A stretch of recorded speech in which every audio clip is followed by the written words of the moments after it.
Namaskar.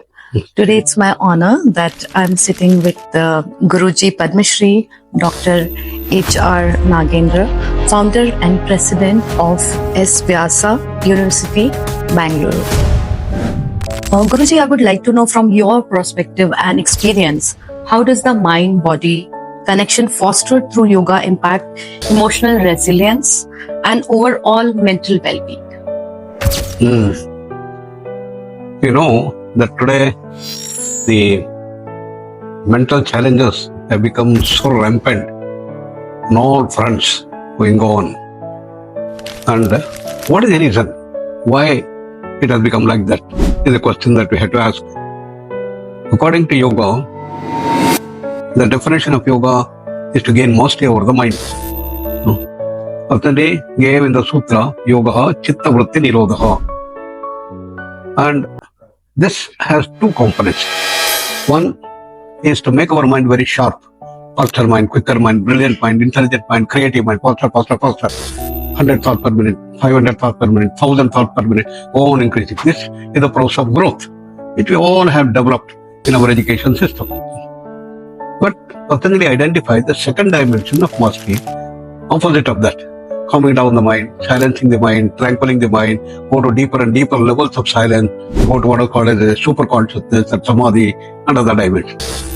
Unfortunately, in our entire education system, the second aspect has been absolutely neglected. As a result, we have grown gigantic on one front and pygmy on the other. There's a big imbalance, and that imbalance is the root cause for all these challenges that we are facing today. And that imbalance at the mind level comes down at the prana level. 5 pranas we say, prana, apana, samana, udana, vyana. They all get disturbed. And from there it comes down into the physical body level. We have an imbalance between the left and the right brain. We have autonomic imbalance, endocrine imbalance, and comes down to the physical body, causes imbalance in every organ and system in the body, causing the problem. Particularly in the brain level, when it starts happening, various mental challenges that we are seeing today have started emerging. So what is the solution? We have to see that the second dimension has to be brought forth. That is calming down the mind, silencing the mind, tranquilizing the mind. This is what Patanjali gives us. 8-limbed yoga of Patanjali talks about doing these things. When the mind too is haphazard and then you cannot directly control the mind indirectly, he says. Yama, Niyama, Asana, Pranayama, Pratyahara. The 5 limbs, they are called Bahiranga Yoga. Through doing some asana, you gain control over the mind. So breathing, very, very important. Pranayama, you gain control of the mind. Control over the senses, gain control over the mind. Like that, indirectly you do that. Then when you are ready, then you can go directly to direct control over the mind. Dharana, dhyana, samadhi. Like these things. So he has given a wonderful protocol, well-established thing, which has been accepted by all. This is the yoga dimension. That's what we have to bring. So for various mental challenges that we are facing today, we have been able to develop this integrated yoga modules, bring all these things and show them that they are very, very effective. And we have collaboration with National Institute of Mental Health and Neurosciences in Bengaluru, with whom our university has been in touch for many, many years. And we have produced a large number of scientific research papers. And in fact, one complete journal issue came with this yoga dimension. Dr. Gangadhar has been the director and he had done this thing there. So, and how would you like to, in education system, because it should start from the base. If I want to say it, like start from the kindergarten, because from 0 to 7 years is the age where a child absorbs most from his or her environment. That is the time the brain is like a sponge. So how would you suggest that if yoga could be incorporated in such a way in education system that it is students are getting benefit from it? This is a very important thing and is most needed. And we started doing that in India almost from 1976. So we went into deep interior mountainous areas of Arunachal Pradesh, that's the northeast sector of our country, where the children were almost like cannibals and they had all types of mental things. They had no growth at all. We had to bring them there. So we set up the schools there in which we incorporated this yoga dimension to see that they grow. And gradually we were able to build them up into this thing. Every day in the morning, you have to sit and after chanting some special chantings and other things, They sit quietly, calmly to calm down the mind. Initially for only 5 minutes, then 10 minutes, then 15 minutes, gradually build. By the time they complete their 10th class, they're able to sit nicely, calmly, almost for 1 hour if they want. Wonderful results started coming up, And this is how we started incorporating that. And in the process, we wanted teachers to be trained. True. That's the most important. Yes. So we started training the private school teachers. Then the government came forward and we started training them over 20 years from 1978, 79, almost up to 90. We trained about 1 lakh teachers throughout the country, in every state. In Karnataka itself, I remember we trained about 3,500 teachers. At that time it was difficult, it's all offline. Today it's very easy because online. Everything is available and then we can train. So this knowledge base, we want to bring it to Bahrain also, into the school level.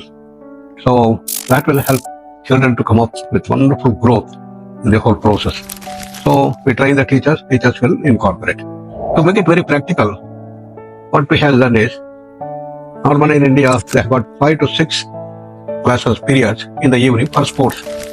I said give us 2 classes, maybe about 40 minutes or 35 minutes, whatever is one period. And we introduce yoga. And it has worked. So similar thing can be done here. So important is teacher training is most important and make it practical for the students to do these things. This is how we can take it further and develop this thing. So in India, then we develop into the government schools, into NCTE. NCTE is the organization which trains teachers for pre-primary, as you were asking, kindergarten and that. It's called National Institute for Teacher Education. They train 13.5 lakh teacher educators every year in India. We have brought this yoga for them, compulsory for all teachers. Then NCERT, take care of the primary, middle school, high school. There we have made this compulsory. So then we come to the higher education, UGC. There also we have made. With a team of experts, we have all sat together and developed the syllabus for that, and we have been using it. All these things are available today. So we can easily bring it out. Yes. And practically how it is, what is your vision, since you are in Bahrain and also it's Yoga Day is coming up. It's so what is your vision? How people can connect and benefit from it? So now that International Day of Yoga is being celebrated, accepted in all the countries, June 21st, we are celebrating this. So there we have a protocol. This 35 minutes protocol is a generalized thing in which Jnana-yoga, Raj-yoga, Bhakti-yoga, Karma-yoga, all 4 streams of yoga have been intelligently knit into a simple protocol. And people should start practicing it. Once they start practicing it, that will bring the necessary growth. And therefore, in a large way, you start off. This can be an initial launch to see that people will start doing these yoga practices.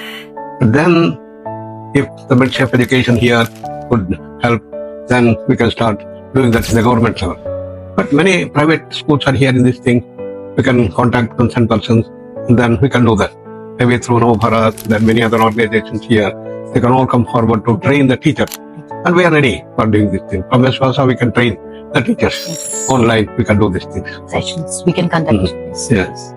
And how do you see, the benefit we have been talking about it, but when it comes to mental stress, and since everything starts from your brain, from your mind, that is the base of everything. Each and every thought, it has an impact on your emotion and your behavior. So I would like you to guide us through that, because people don't understand that even a small thought of self-harm or negativity can have an overall effect in their physiology, in their body. Yes. And then it manifests as a disease, which they are not aware of, be it hypertension, be it cardiovascular diseases, or be it diabetes and all.